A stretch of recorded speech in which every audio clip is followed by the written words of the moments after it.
जानवरों की विचित्र इंद्रियां।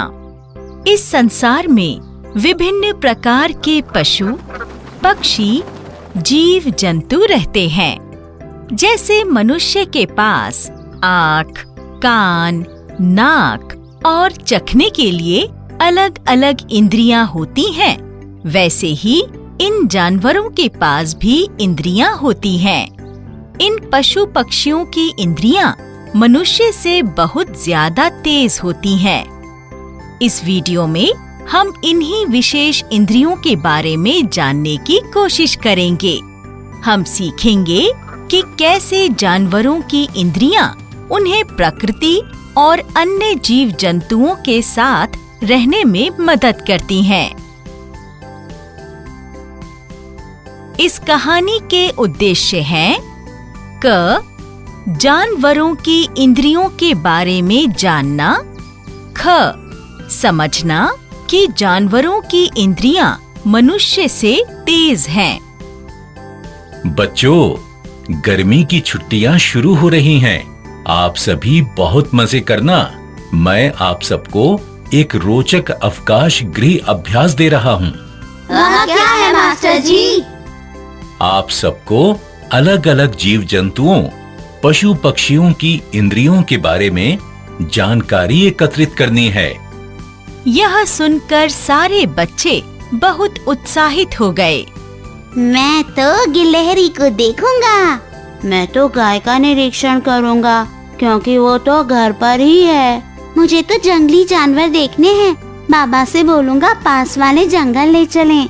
मैं तो सोचकर ही उत्साहित हो रहा हूँ। मीनू और भोलू हेडमास्टर जी के द्वारा दिए हुए अवकाश गृह अभ्यास के बारे में उत्साहित होकर उसी के बारे में बातचीत करते हुए घर की तरफ निकल पड़ते हैं। माँ, बहुत भूख लगी है, जल्दी खाना दे दो। चलो बच्चों, आंगन में पेड़ के नीचे चटाई पर बैठ जाओ, मैं खाना लाती हूँ। मीना और भोलू खाना खाना शुरू करते हैं। अचानक से एक चील उड़ती हुई आती है और भोलू की थाली से रोटी उठा के ले जाती है। अरे देखो दीदी, चील मेरी रोटी उठा ले गई। हाँ भोलू, मैंने देखा। मैं तो डर ही गया। पर दीदी, चील को इतनी दूर से मेरी थाली में रोटी कैसे दिखी? वह तो कितनी ऊपर उड़ रही थी। हाँ भोलू, पक्षियों की देखने की शक्ति हमसे अधिक तेज होती है। उनकी आँखें स्थिर होती हैं, इसीलिए वह अपनी गर्दन हिलाते हैं।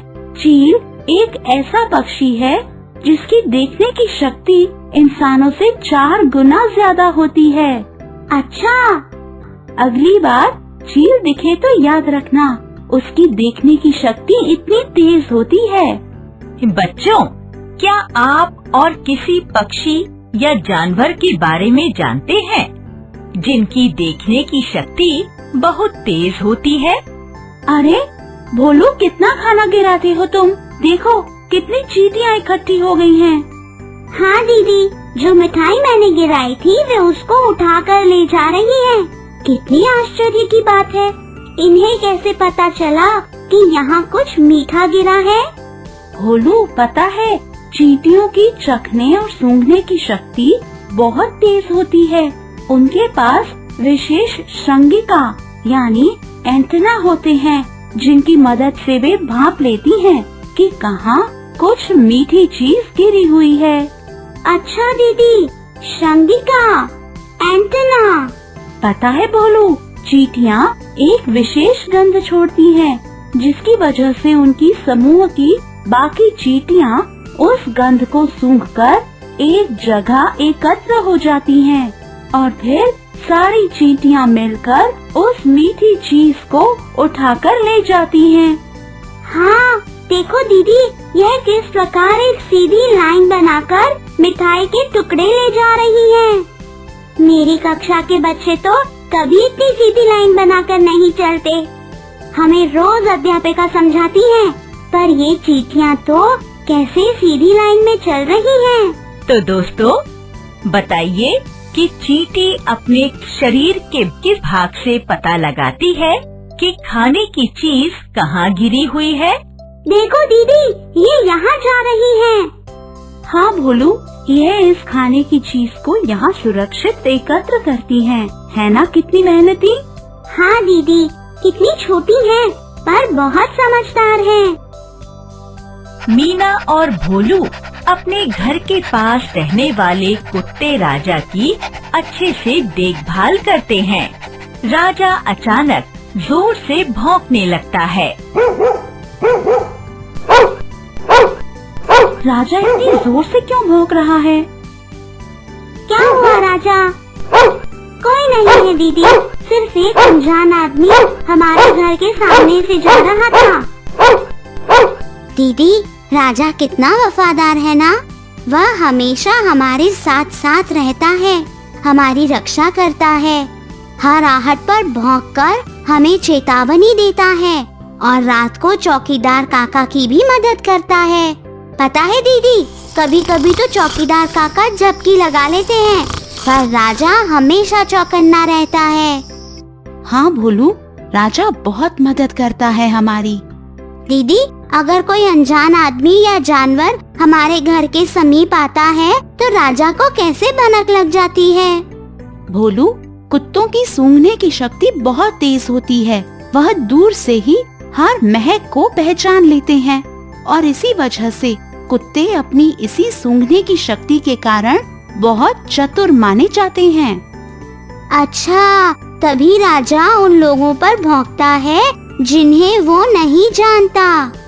हाँ भोलू, कुत्ते हर चीज की गंध को याद रखते हैं। वे जहाँ पेशाब या शौच करते हैं, उसकी गंध से वे उस इलाके को निश्चित कर लेते हैं। हाँ, मेरी अध्यापिका ने बताया था कि कुत्ते अपनी सूंघने की शक्ति के कारण पुलिस में भी काम करते हैं। माँ, क्या कल हम नानी के घर जा सकते हैं? हमारी गर्मी की छुट्टियाँ शुरू हो गई हैं। हाँ माँ, हमें जाने दो ना। ठीक है, कल सुबह जल्दी उठ जाना। मैं रमेश काका को कह देती हूँ, वे नानी के गांव रोज जाते हैं, वे तुम्हें छोड़ देंगे। चलो, अब तुम दोनों सो जाओ।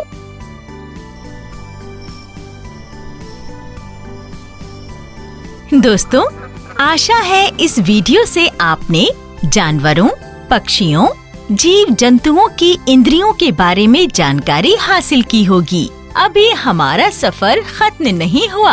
अभी तो मीना और भोलू के साथ नानी माँ के घर पर हमें जंगली जानवरों की इंद्रियों के बारे में और जानकारी पता करनी है। तो मिलते हैं हमारे अगले वीडियो में। तब तक आप और जीव जंतुओं की इंद्रियों के बारे में जानकारी एकत्रित करते रहें। धन्यवाद।